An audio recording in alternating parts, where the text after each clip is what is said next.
Ayan. Sa lahat pa po nang nandito po ngayon sa Facebook Live, thank you so much for being with us. Nawa ay makasama po namin kayo all throughout this service.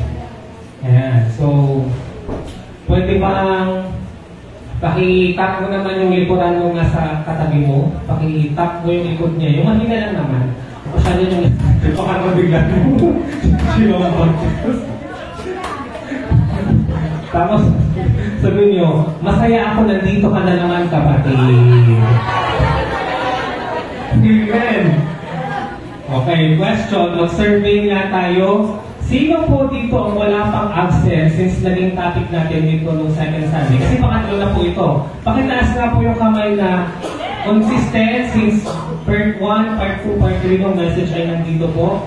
Amen. Sino po yung nakadalawa? Palang, ay dalawa. Yung isa pa lang, ngayon pa lang. Amen. Praise God. Kung makapansin nyo, nung last Sunday, i-emphasize ko ulit. Kasi napansin ko maraming bago. Napansin ko marami nung wala sila nung first day, nung part 1. Kaya, I don't think na ma-appreciate nila yung part, yung fourth dispensation, which is the dispensation of, ano po yun, yung pang-apat. Dispensation number 4, promise, na hindi po nila naintindihan yung naunang tatlo. Ano po yung naunang tatlo? Innocence. Ano yung pangalawa? Conscience at yung government. Praise God. So hopefully, this Sunday ay matapos na po natin ang pitong dispensation po na ito. Amen. So before we start, let us bow our heads and let us pray.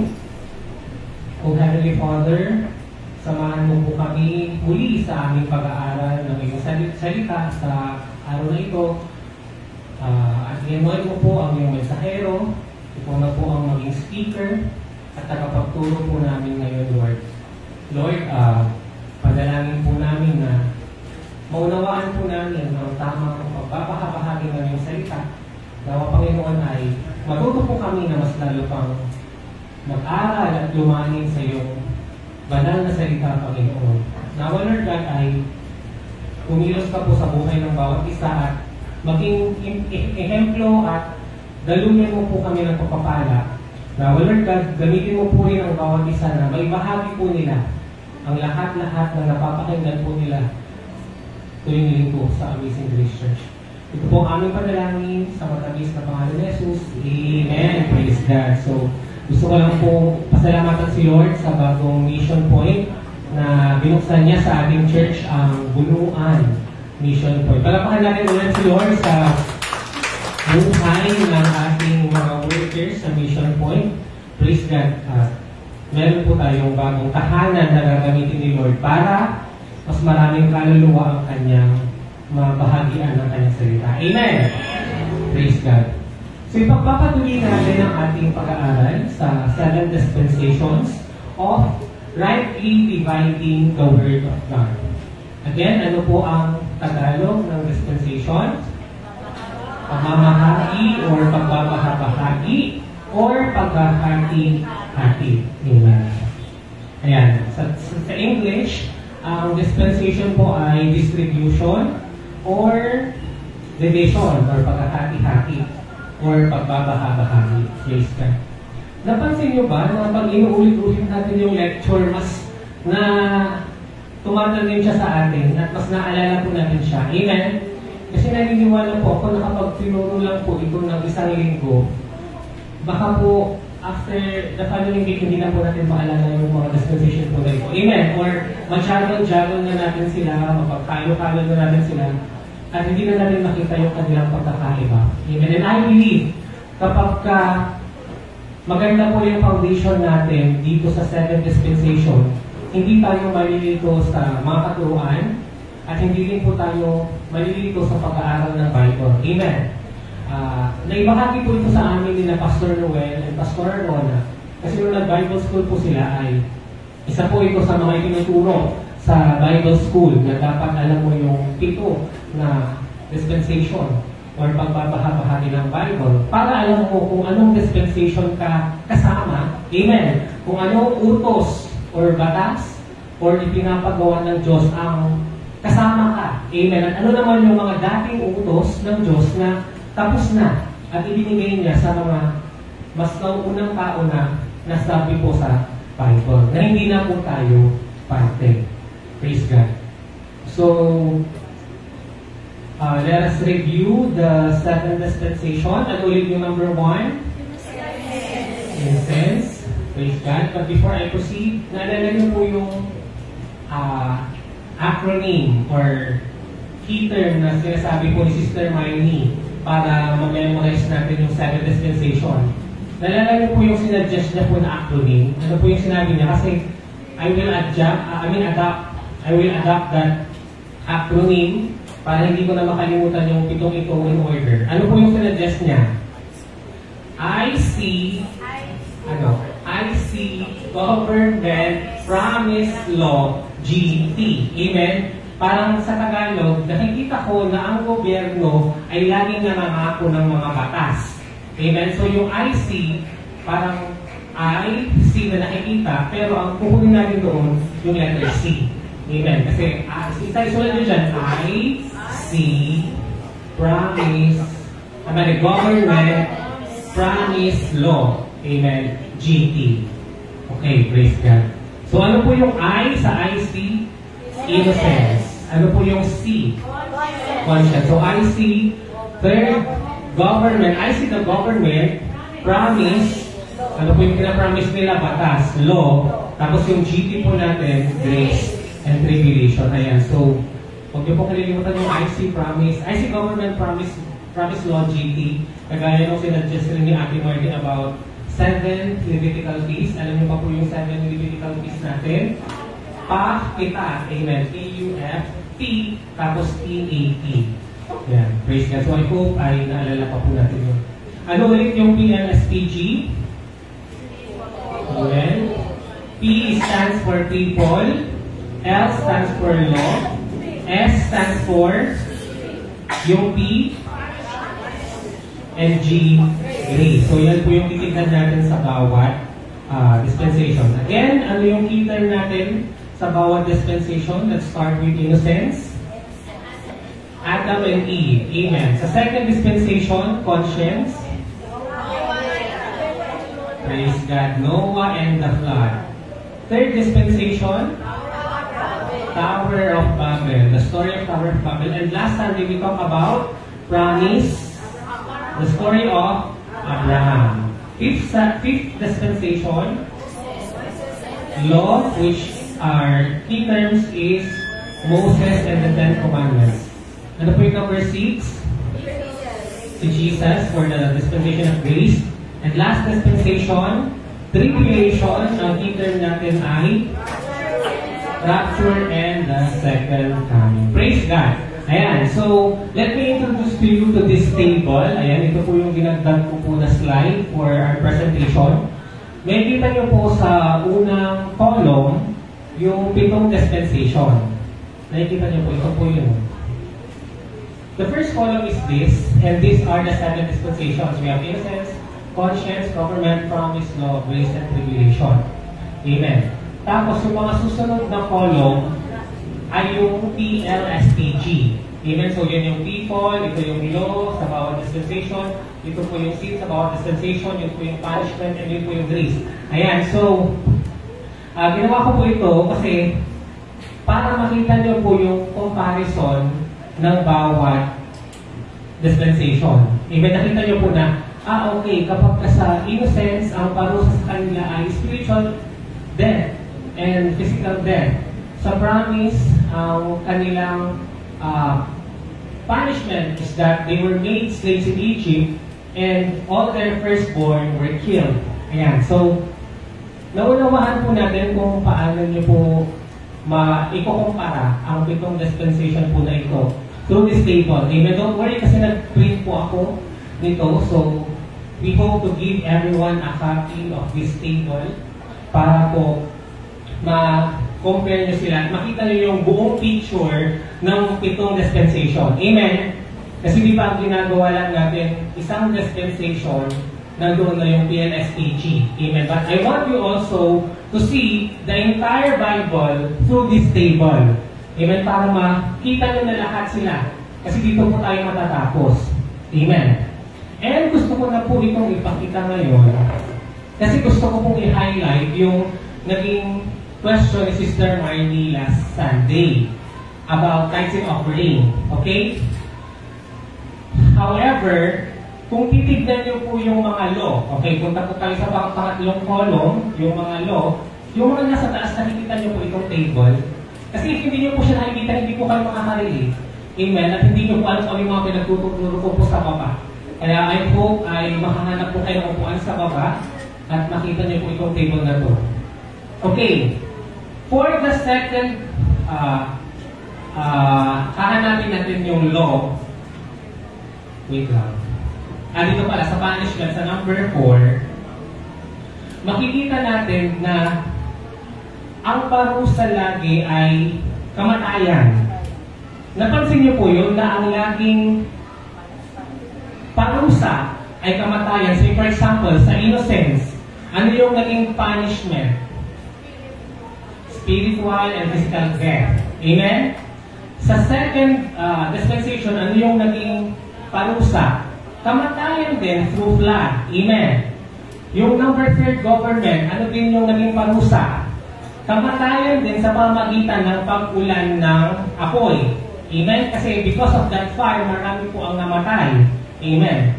Sa number 4 na promise, kamatayan din sa pamamagitan ng pagpaparusa sa kanila bilang slave at pagpatay sa lahat ng mga panganay nilang mga anak. Nakita niyo puro death ang kanilang punishment. Sa law, ano po ang parusa or punishment? Kamatayan din, death penalty. Bakit? Kasi pag hindi nila i-obey yung 10 commandments, sila po ay papatayin. Amen? Pero ano po ang ginawang grasya ng Diyos para hindi ka patayin sa pamamagitan ng iyong kasalanan? Ano po yung naging law? Mag-o-offer sila ng lamb or ng kambing or ng tupa para papatayin yun kasi yung dugo ng hayop na yun ang magiging kabayaran sa kasalanan nila para hindi sila literally napatayin. Nakita niyo po yun sa law?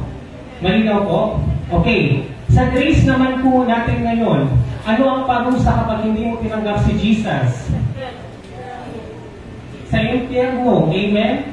Tayo din po ay mapaparusahan sa hell if we will not accept or receive Jesus as our personal Lord and Savior. Dahil yun po ang law sa dispensation of grace.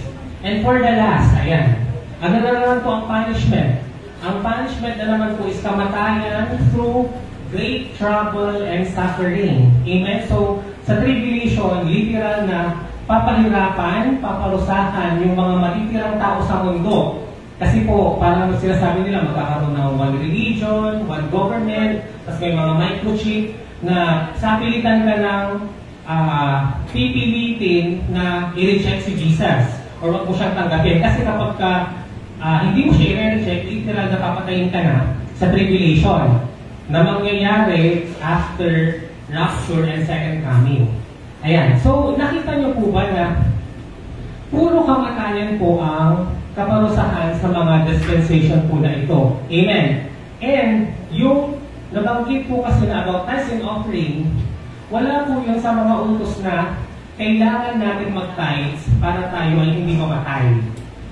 Nakukuha niyo po yung point natin na what is important is yung mga utos sa bawat dispensation na ito na nagsasabi, ano ba ang dapat mong gawin para hindi ka mamatay? Amen? Ano ba ang dapat mong gawin sa mga utos na ito, sa mga law na ito na binigay ni God sa bawat tao in every dispensation? Ano ba yung pinapagawa niya? Kasi kapag hindi mo yung gagawin, mamamatay ka. Amen? Nakuha niyo po yung point po na yon. Amen? Say for example, ano yung sinabi kay Adam and Eve na huwag nilang gagawin? Kasi kapag ginawa nila yun, mamamatay po sila. Huwag kumain ng prutas, ng tree of knowledge of good and evil. Kaya, ayaw nilang kainin yun kasi ayaw nilang mamatay. Amen. Pero ano ang sabi sa kanila ni Satan, ng serpent? Kahit na kainin nyo yan, hindi kayo mamamatay. So parang tinest nila si Lord doon sa sinabi ng kalaban ni Satan. At nung kinain nga nila, hindi sila namatay literally. Pero spiritually, they die. Amen? Okay. So sa second dispensation, which is the flood, ayan. Dito po, nakita ko personally, sa pangalawang dispensation, na hinintay muna ni God na meron na lang iisang tao ang sumusunod sa kanyang konsensya bago sila parusahan ng kamatayan through flood. Napansin niyo po yun na during the time of conscience, napaparusahan na po ang mga tao sa Bible. Nabanggit specifically sa Bible, kasi naalala ko yun nung in-exhort natin ito, na sabi sa Bible, isa na lang, kaisa-isang tao na lang sa mundo ang kalugod-lugod sa paningin ng Diyos. At sino yun ay si Noah. Amen. So ang nakita ko doon, bago ibigay yung parusa, maaaring totoo nga na may hinihintay si God na mangyari bago matapos yung dispensation na yun, tapos pupunta doon sa susunod na dispensation. Nakita niyo yun? Bakit ko po ito sinasabi? Kasi naalala ko si Pastor Noel, sinabi niya na posible po na bago matapos yung dispensation of grace, may hinihintay na lang si God na tamang bilang ng tao na tatanggap or magre-reject sa Kanya para matapos na yung grasya. In other words, pag dumating na yung tamang bilang na yun, kahit natanggapin mo si Jesus as your personal Lord and Savior, hindi ka na maliligtas. Bakit? Dahil tapos na nga yung dispensation of grace. Darating na kasi yung tinatawag na second coming at ang magiging dispensation na sa time na yun ay tribulation. Amen. At I hope hindi na po tayo party ng tribulation na yun. Amen? Praise God. Okay. Para mas ma-highlight ko yan, tignan nyo po, pansinin nyo po. Sa government, ano sa tingin nyo yung hinintay ng Diyos bago niya ibigay yung final judgment niya sa dispensation of government?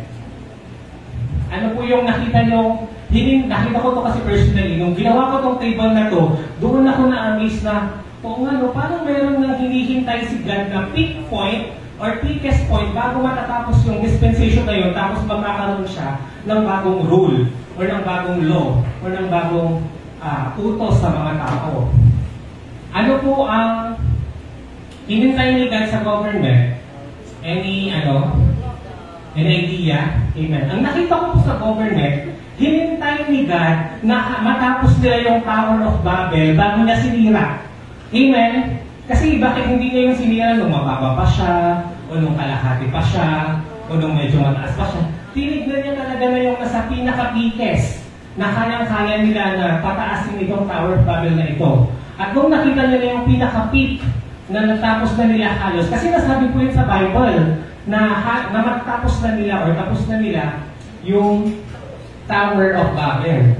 At ano po ang nangyari nung natapos na po nila?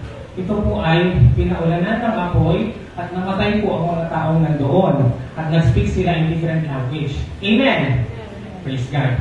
Okay. Kaya natapos ang dispensation of government. Kaya ang pinalit ay yung dispensation of promise. Question. Ano ngayon ang napansin nyo naman po sa dispensation of promise bago po ito baguhin or ibigay ni Lord? Ano yung napansin nyo? Sa dispensation of promise, bago niya ito ibigay, kasi government pa rin po ang nagro-rule sa mga tao after ng pagkasira ng Tower of Babel hanggang hindi pa tinatawag si Abraham. Nakita niyo po yung point? Hindi pa agad-agad na bago yung dispensation nung pagkasira ng Tower of Babel. Amen? Kasi nung nasira ang Tower of Babel, dispensation of government pa rin po tayo. Amen? Bakit? Dahil magsisimula lang po ang bagong dispensation nung tinawag na ni Yahweh si Abraham. Amen? At again, kung maaalala niyo po yung ating exhortation or pag-aaral sa kwento ni Abraham, nabanggit na naman sa Bible na kaisa-isang tao na lang na naman ang nakikita ng Diyos na namumuhay ng kalugod-lugod sa mundo. At sino yun? Si Abraham. Amen. Si Abraham na lang ang nakikita niya na tumutupad sa kanyang mga nais, kaya ibinigay niya na ang promise. Amen. At ang promise sa kanila ay hindi sila magiging slave At sila ay magiging ligtas kung mananatili sila sa promised land. Amen. And I believe ganun din po ang hinintay ni Yahweh sa panahon na ito bago niya ibigay yung law kay Moses. Amen. Hinintay niya rin na talagang maging grabe na yung kasalanan ng mga Egyptian. Amen. Na maging, kasi di ba originally okay naman ang mga Egyptian sa mga Israelites. Pero noong sila ay tumagal na bago na yung mga leaders, nakita natin na masyado nang nag-worship ng mga idols or ng mga Diyos-Diyosan ng mga Egypto at naging unrighteous na yung kanilang pamumuhay. Naging maksalanan na po sila. At nung umabot na po ng 400 years, tsaka po pinarusahan ang mga Egyptian po na ito. Nakikita niyo po yung may peak po siya na sa atin ngayon, sa dispensation of grace, na ang kailangan lang natin ay tanggapin si Jesus bilang Panginoon na tagapagligtas. The question is, hanggang kailan na yan ang utos ng Diyos para tayo ay maligtas at hindi mapunta sa hell? Amen? Because mind you, again, as mentioned by so many authors and Bible scholars and preachers and in the Bible itself, that itong dispensation of grace po na ito hindi po to forever. Amen? And sa mga iba, alam ko natatagalan po tayo. Amen? Kasi lagi yung ibang tanong nila, kailan ba yung second coming na yan? Diba? Ang tagal-tagal naman. Gusto niyo ba mag-second coming? Gusto niyo ba matapos na po yung grace? Diba meron tayong ganong mentality? Ang sabi ko, kung sa kanila nga, 1,000 years bago napalitan yung dispensation, diba? Iba sa, sa kanila Abraham, 400 years. Kaya ilang taon pa lang tayo sa lupa. Ako, 20 years pa lang ako. Excited na akong mabago yung dispensation. Diba? Nakita niyo po, kung itong mga ito, ilang taon, ang lumipas, ang dumaan, bago po napalitan ng dispensation.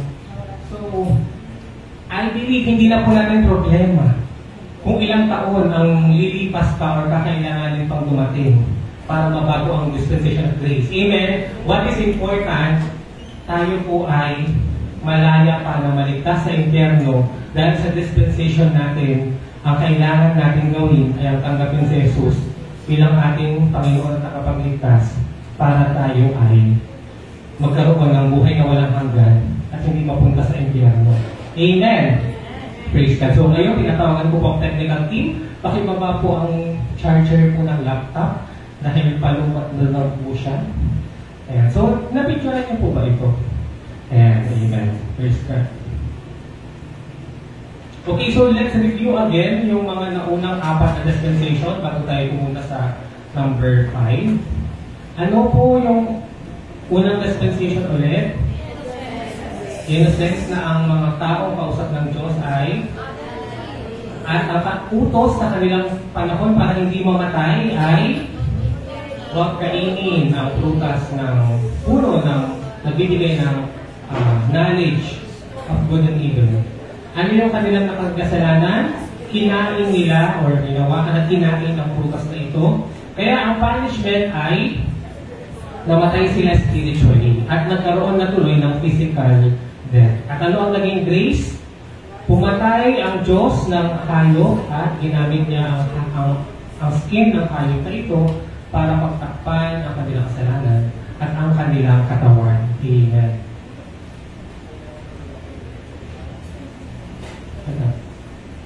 Okay, ano yung second dispensation? Conscience. Amen. Ang involved po dito ay si Noah. At ano po ang utos? Pakilaksan po. Amen. Obey your conscience. Ano po yung naging kasalanan nila? Sila po ay naging unrighteous. Hindi na po nila sinusunod ang kanilang konsensya. At ang naging parusa, flood, amen, or kamatayan sa pamamagitan ng pagbaha. Subalit, may mga nailigtas sa pamamagitan ng ark. Amen. And third dispensation, we have, ano po? Praise God. Sino po yung mga taong involved? Ang mga tao, after the flood, hanggang sa magawa po yung flood. Amen. At hanggang hindi pa po tinatawag si Abraham. Amen. Kasi sabi ko nga kanina, hindi pa matatapos ang dispensation of government hanggang hindi ibibigay pa ang promise kay Abraham. Malinaw po, kasi magsisimula lang po ang dispensation of promise nung nag-usap na si Abraham at si God. Amen. Praise God. Ang utos po dito sa kanila after yung flood ay mag-scatter at subdue or pumunta sa bawat palot ng mundo. Subalit ang naging kasalanan ay hindi sila nag-scatter at sila pa ay gumawa ng Tower of Babel. Ano yung naging parusa? Ayon sa bagay kanina, a fire was set on the tower and they spoke in different languages. But because of this, ito ang ginawa ng Diyos na paraan para magkaroon ng iba't ibang bansa na may iba't ibang lingwahe para pangalagaan ang buong mundo. Amen. And last dispensation that we talked about last Sunday, we have promise. Sino po ang kiyausap ni Lord dito? Abraham. Ayan. So again, ang dispensation po na ito ay magsisimula lamang noong ibinigay na ng Diyos ang pangako, amen, kay Abraham. Okay. Ayan na, ang pinapagawa sa kanila dito ay pumunta sa promised land and have the men circumcised. Subalit, what have they done? Ano po yung ginawa nila? Hindi sila nag-stay sa promised land at hindi nila pinapatuloy ang covenant of circumcision. Kaya, ang naging parusa sa kanila, sila po ay pinahirapan na ng iba ay pinatay sa Egypt bilang slaves and their firstborn were killed. Idagdag niyo po yun kasi hindi ko po siya nailagay dito. And ano po ang naging grace ni Lord sa punishment na yun? Sila po ay pinalaya sa pamamagitan ni Moses. Kasi tinawag na po ni Yahweh si Moses para maging messenger niya at hikayatin ang mga Israelita na lumabas sa Egypto para bumalik sa Promised Land or sa Canaan. Okay, so now we are ready to discuss the fifth dispensation. And what is this fifth dispensation? Ayan, nakapay na po yung laptop. Ano po yung ating fifth dispensation? Sabi ni Lord, wala daw notes. Kailangan daw patayin yung ating laptop. Ano yung pang-ibang dispensation? Law. So, question, sino po ang kausap ni God dito at kanina niya po ito ibinigay? Kay Moses. Technical din, pakiano nga po itong laptop natin kasi naluwat po siya. Praise God.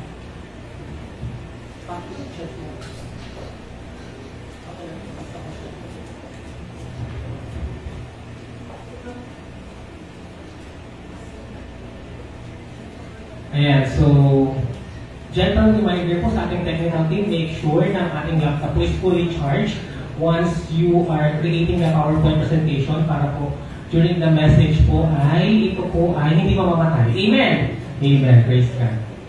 Ayan, kasi nakalimutan ko na po yung speech. Kaya kailangan po dito kailangan po natin yung PowerPoint. Ayan. So question, ano po ang utos ni Lord dito po sa faith with pang-ilang dispensation na po ito? Faith. Amen. What is the law? Or yung utos na ibinigay ni God dito? Hindi pa rin po nag-on ang ating laptop?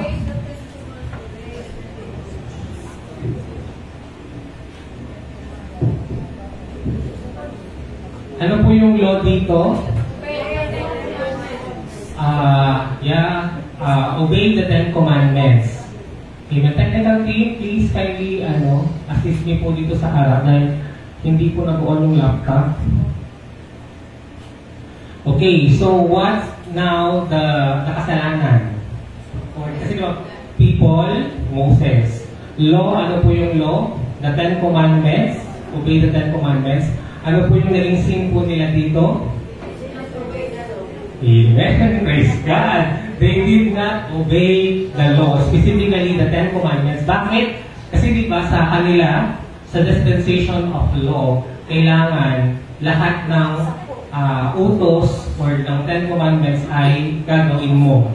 Otherwise, sa papatayin or ikaw pa rin po ay paparusahan. Amen. All or nothing po ang utos po sa kanila.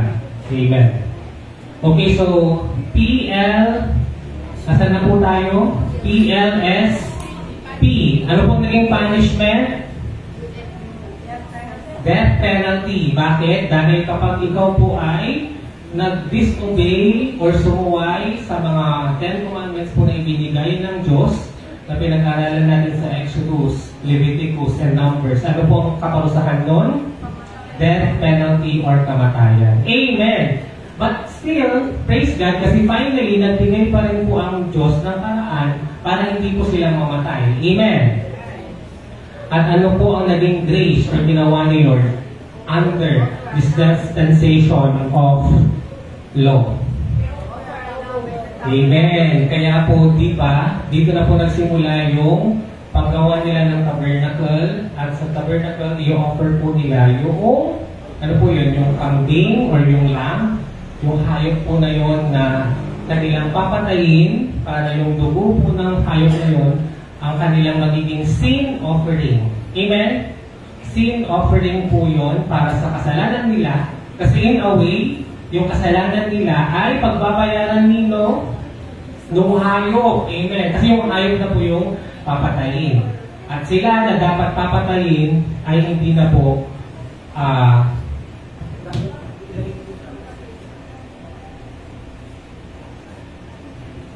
praise God. Okay, so let's review sa dispensation of law. Ano po sino po ang involved po dito at kinusap ni Lord? Moses. And ano po ang law? Obey the 10 commandments. Ang kasalanan, hindi nila inobey yung mga law. Specifically the 10 commandments. The punishment was death penalty. The grace is, ano po? Mag-o-offer po sila ng lamb sa tabernacle para masave yung kanilang mga kasalanan. At ang tawag natin doon ay sin offering. Amen? Naalala niyo pa po yung 5 na klase ng offering. We have, ano yung una? Kung naalala niyo pa, burnt. Amen? Yung burnt offering, susunugin yung buong hayop, parang acknowledgement na isinusuko mo na rin yung buong buhay mo sa Diyos. Amen? Yung burnt offering, hindi yun patungkol sa kasalanan. Yung burnt offering, yun yung ginagawa pag idinitingin na yung bata. Naalala niyo po si Jesus nung 8 days old na siya. Ano yung naging burnt offering ni Jesus? Kalapati. Amen, ibon or turtle dove. Kasi nga nakadepende yun sa status ng tao. Kapag mas mahirap ka, pwede na yung ibon ang magiging burnt offering. Kasi susunogin or papatayin nyo ng buo as a symbol na sinusuko mo na rin or in-offer mo rin yung buong buhay mo sa Diyos. Amen. Kaya burnt offering yun. Yun ang difference niya sa sin offering. Kasi sa sin offering, kaya papatayin yung hayop dahil sa kabayaran na specific na kasalanan na ginawa mo. Amen? At praise God, kasi meron sila nung annual na pagpatay ng hayop para sa kasalanan nilang lahat. Anong tawag doon?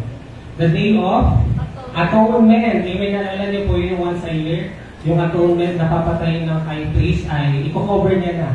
Yung hindi lang yung sin ng isang tao kundi lahat. And praise God, dahil na pag-aralan po natin ito ng malalim at medyo detalyado sa ating Old Testament series. Amen. Kaya po, nung pinag-aaralan po namin ito ni Pastor Noel sa aming family Bible study, nung nagbakasyon po sila this year, napansin po namin ni Pastor Noel na kapag ituturo po itong 7 dispensation sa AGC, hindi po kayo mahihirapan na intindihin ito. Amen. Kasi alam po natin yung story since nung Adam and Eve hanggang sa Joshua. Amen. Praise God. Kasi ang sabi ni Pastor Noel, hirap na hirap daw siyang ituro ito sa church nila. Sa UTC, kasi kapag sinabi mo yung Cain and Abel, hindi nila alam kung sino si Cain, si Abel. Hindi nila alam kung ano yung Tower of Babel. Amen. Lalo na kung bagong mananampalataya. Hindi mo ma-explain kasi nga hindi nila na scan sa Bible or nabasa sa Bible yung mga stories na nabanggit natin. Amen? Kasi praise God, halos lahat ng dispensation ay na-cover na po natin sa ating Old Testament series. Palakpakan po natin ang ating Panginoon. And I hope na tama kami ni Pastor Noel na kapag sa AGC ito ituturo, medyo naiintindihan natin siya at hindi tayo nalilito. Amen po ba? Amen. Praise God. Kasi, for example, itong sa law, mahirap po unawain itong offer alam in the tabernacle kung hindi mo po alam kung kailan ito nagsimula. Amen? At bakit kailangan pumatay ng tupa para sa kanilang kasalanan. Amen. And where can we see Jesus sa grace po na ito?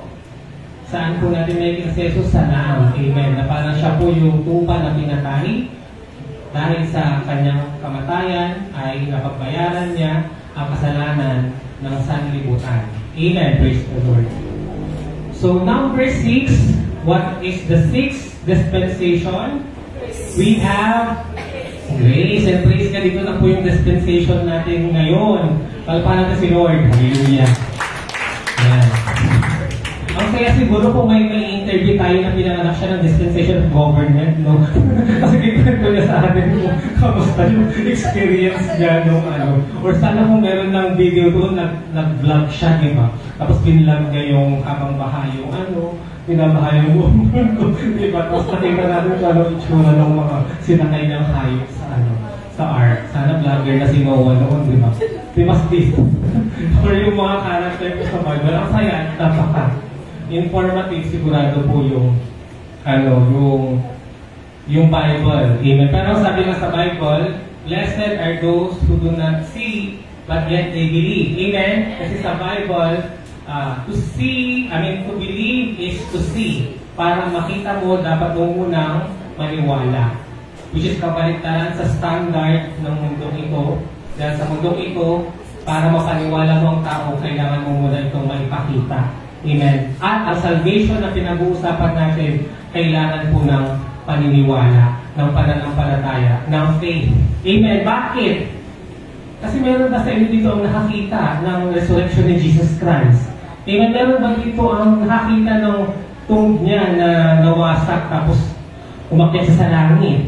Diba? So talagang pagtatawanan ng mga atheist, ang mga Kristiyano, kasi sabihin nila, baliw tayo, diba, na naniniwala tayo sa mga ganong kwento. Amen. So, praise God, kasi tayo po ay naniniwala na hindi mayroon lang isang tao na napagtagumpayan niya ang death, burial, and resurrection. Amen. Dahil other than Jesus Christ, wala na pong ibang nilalang sa lupa o sa mundo ang napagtagumpayan ang literal na physical death. Amen. Praise God. Pagpapala si Jesus. Ayan. Okay, so question. Sino po ang people or tao dito? Okay? Time of Jesus until now. Amen. In fact, ang dispensation of grace, kailan po siya magsisimula specifically? Question, kailan po specifically magsisimula ang dispensation of grace?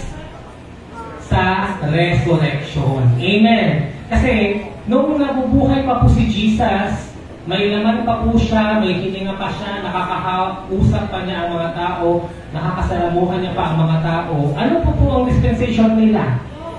Dispensation of law pa din po sila. Okay? In other words, nung ipinanganak si Jesus, dispensation of law pa din po sila. Amen. Magsisimula lang ang grace nung siya ay muling mabubuhay na. Hanggang ngayon. Amen. Nakita nyo? Question. Nagsimula na ba ang dispensation of promise kung pinanganak si Abraham? Yes or no? Hindi pa. Ano pa ang kanilang dispensation nung pinanganak si Abraham? Government pa rin. Kasi magsisimula lang ang dispensation of promise nung makakausap na ni God si Abraham. Amen. Parang gano'n din po yung sa kwento po ni Jesus, hindi noong Christmas or nung pagpapanganak sa kanya magsisimula ito. Amen. Magsisimula lang ito after niyang muling mabuhay. Amen. Kagaya din po ng buhay ni Noah. Question, nung pinanganak si Noah, ano pa ang dispensation? Nung pinanganak si Noah, ano po ang dispensation? Ano po? Ano po? Hindi innocence kasi yung innocence, Adam and Eve yun, di ba? Nung time ni Noah, nung pinanganak siya, hindi pa po siya kinakausap ni God. Ano pa po ang dispensation nila? Conscience. Amen. Conscience pa po ang dispensation na papasok. Amen. Dahil magsisimula lang yung dispensation of government, nung mamatay na lahat ang tao at maligtas na yung family ni Noah sa baha. Amen. Nakita niyo po yung, nahihilo na kayo. Kasi alam niyo po, sabi ko, kasi pinapanood ko po yung sarili ko nung tinuturo ko yung part 1, part 2 nito at nakikita ko na marami pa pala akong hindi nasasabi na kailangan ko yung i-highlight this Sunday kasi hindi ko siya nasabi. Say for example, nung sinabi natin, nung time ni Abraham, anong dispensation yon? Okay, time ni Abraham, anong dispensation? Ang sagot dyan, it depends. It depends, di ba? Kasi paano kung yung time ni Abraham nabili pa siya? Hindi pa promise yun, di ba? Kaya I would stand to be corrected na kapag sinabi natin time ni Abraham, automatic, promise yun. Kasi pwede naman na hindi pa sila time of promise kasi nga hindi pa siya nakakausap ni Yahweh. Imagine, may story sa Bible na nandun pa sila sa Haran, tapos namatay yung kapatid niya. Kaya pinangalan nilang Haran yung lugar na yun. Pero hindi pa sila nag-uusap ni Yahweh. So, dispensation of, government. Tama ba? Tama ba? Government. I see law. Nalilito na rin ako. I see government, promise. Also, government siya. Kasi hindi pa nga po siya promise. So, question. Yung time ni Jesus, anong dispensation siya? It depends. It depends. Kasi pwede naman na nung siya ay naglalakad na sa lupa, na nag-resurrect na siya ng 40 days. Amen, di ba? Kasi yun po ay papasok na po doon ang grace. Kasi nga napagtagumpayan niya na yung kamatayan. Pero kapag kanong baby pa siya or hindi pa po siya nag-start sa miracle or sa ministry niya, dispensation of ano pa po yun? Dispensation of law pa din. Okay. Next question. Anong dispensation yung time ni Moses? Nag-guess nila yung points ko na it depends. So at least, praise God, no? Kasi ibig sabihin niya, lumalalim po kayo. Lumalalim kayo kasi, ito po question. Nung time na si Moses napatay na yung isang Egyptian, anong dispensation nyo? Nung napatay niyo yung Egyptian, si Moses napatay niya, anong dispensation yon? Ano ba yung dispensation bago ang law? Promise. Amen. Promise. Kasi diba, magsisimula lang yung dispensation of law kay Moses nung sa burning bush. Amen. Pero yung mga story niya nung nasa Egypt pa siya, nung binata pa siya, o nung nasa Midian siya, nung nandito si Zipporah, wala pa yung law doon. Amen. Amen. Kasi actually hindi pa magsisimula pala ang dispensation of law sa Mount Sinai. Amen. Again, I stand corrected. Hindi magsisimula ang law sa burning bush. Doon lang siya ginawa. Pero wala pa pong 10 commandments.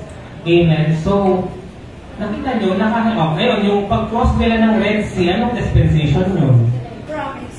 Promise pa din. Kasi wala pang 10 commandments.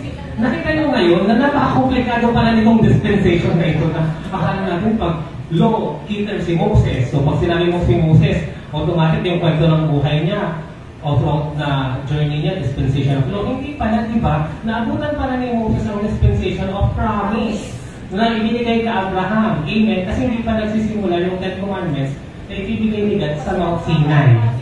Okay, nagkakaintindihan na po tayo na ganun po pala ang ating basihan sa paghati-hati nitong mga kwentong ito. Amen! Malinaw po. Praise God. Sana po, naliwanagan po kayo as I was also enlightened nung ginawa ko po yung table na pinakita ko po kanina. Praise God. So, for this generation or for this dispensation of grace, ano na ngayon ang utos or law na ibinigay sa atin ng Diyos after the resurrection of Jesus Christ na Amen. Believe in the Lord Jesus and you will be saved. Amen. So, kailangan natin tanggapin si Jesus at maniwala sa kanyang death, burial, and resurrection. Amen.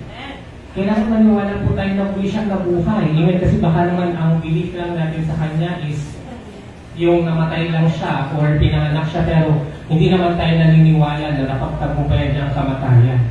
Kailangan natin paniwalaan yun na siya ang magiging Savior natin or kabayaran sa ating mga kasalanan.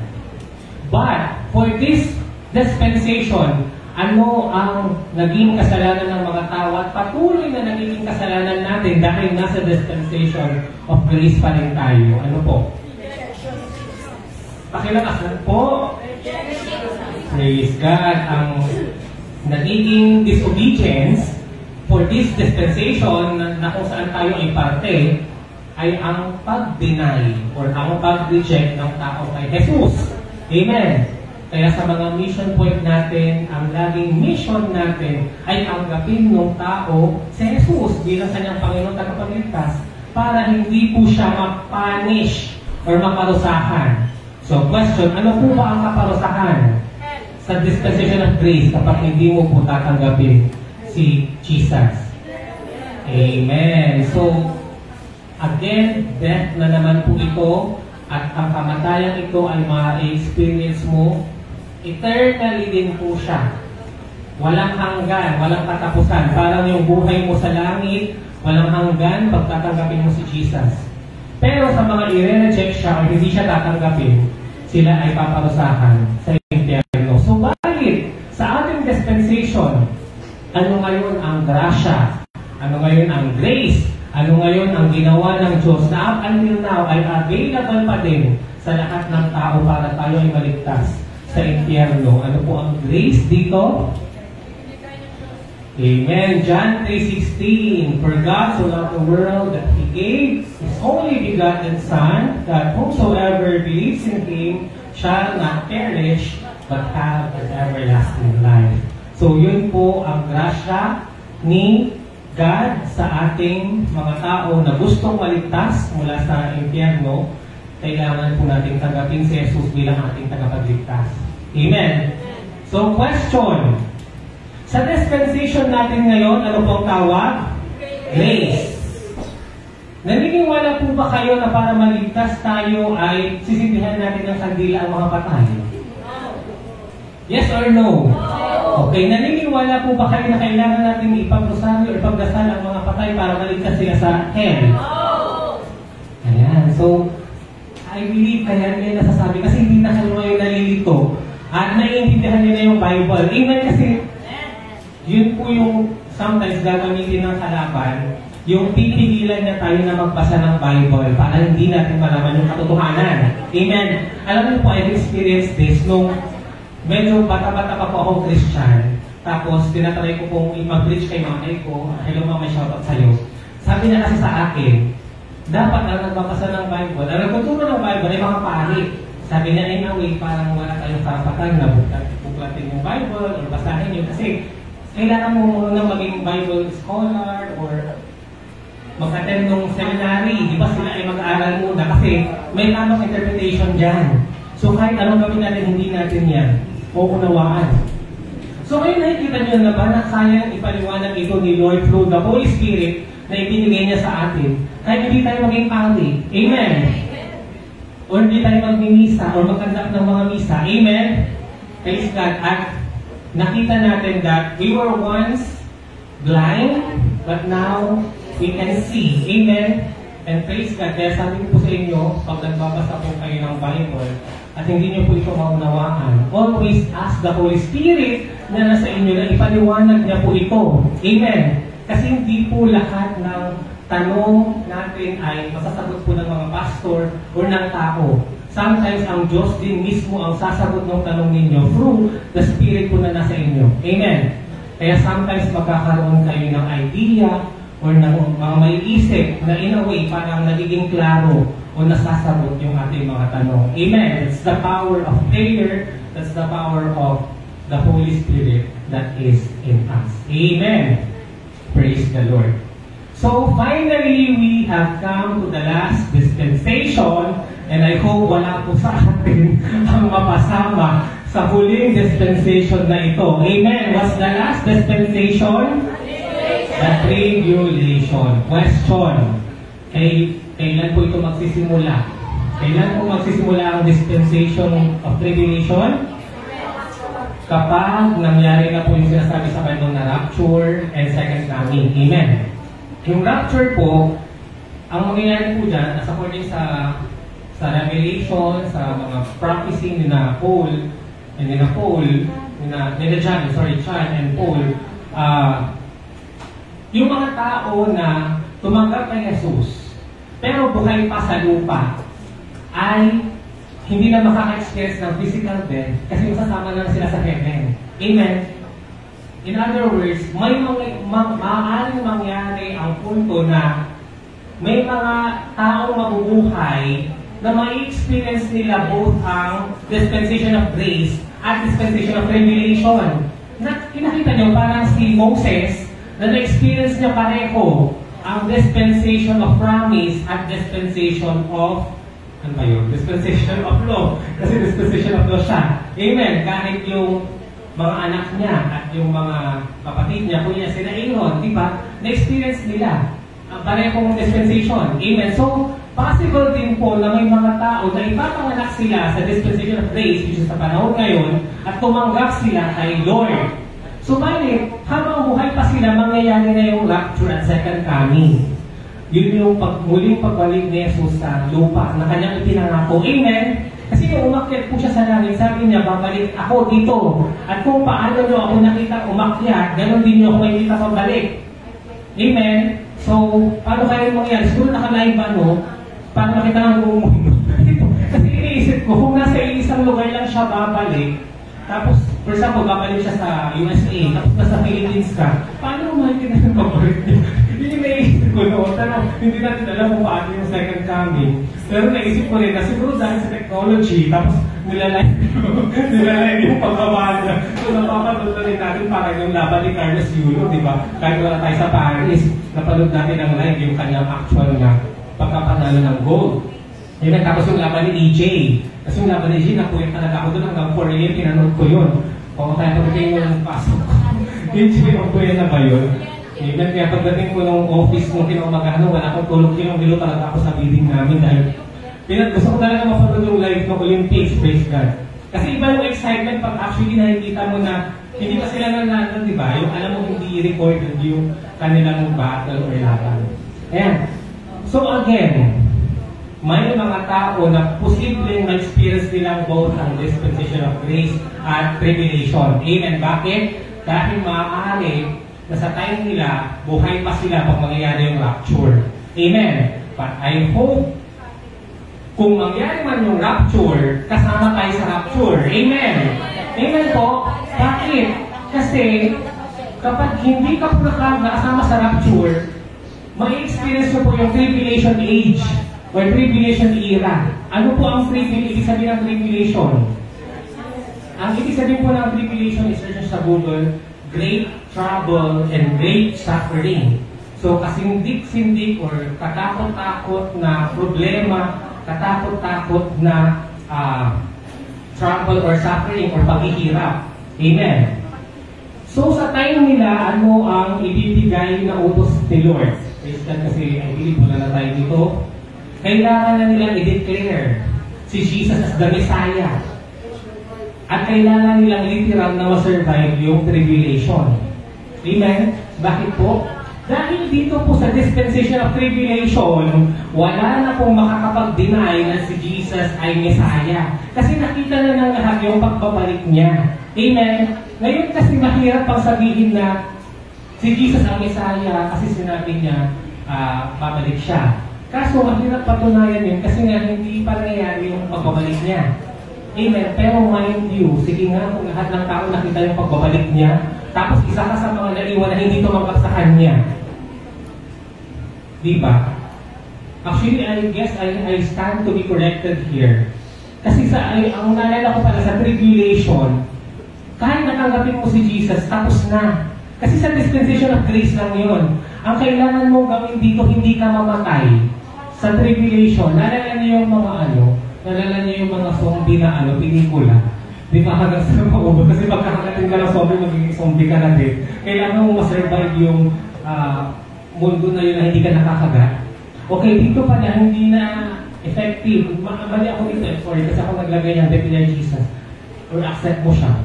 Kahit natanggapin mo siya, hindi ka na basta-basta maliligtas kasi tapos na nga yung grasya niya sa dispensation. Tapos si Sister Lucy, by works na po ang salvation dito.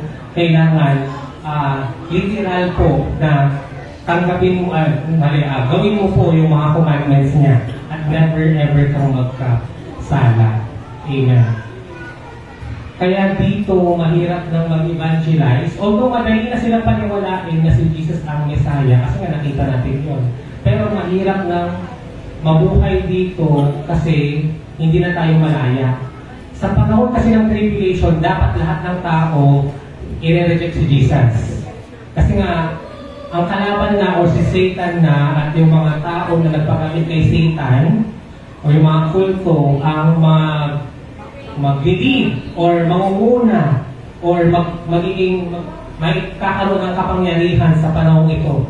Amen? At hindi na ganoon kalaya ang mga tao. So again, ang naging kasalanan po dito ay ang hindi nila pagtanggap kay Jesus bilang kanilang Panginoon at kapagligtas. At ang magiging literal na punishment na nila, hindi natin kasi tayo sa dito. Amen! Ang magiging literal na punishment nila ay yung tinatawag nga po na tribulation, na ang literal meaning niya ay great trouble and suffering. In other words, sa lupa pa lang para ka nang nasa impyerno. Amen? Sa lupa pa lang para ka nang nasa impyerno. Ang sinasabi nila sa tribulation, you will experience hell on earth. Amen? That's why for the last grace, ang nilagay ko po dyan, only God knows.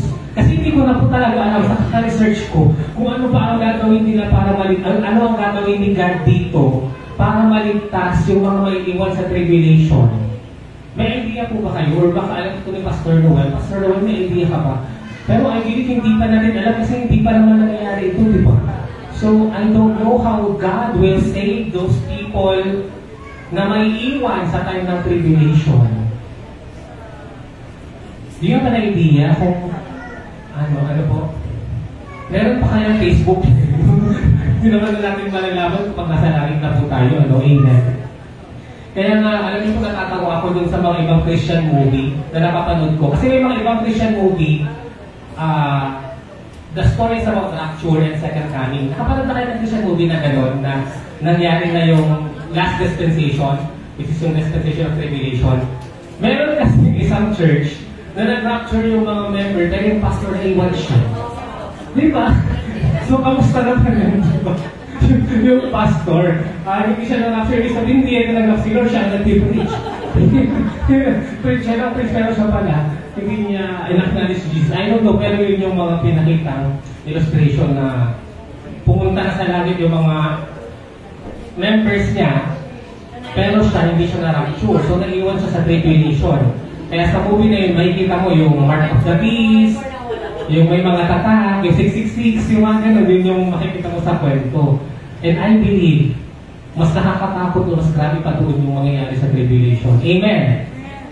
Kaya, naniniwala po ako na pwede po natin gamitin ito na urge para sa atin na mag-preach at i-share si Jesus Christ.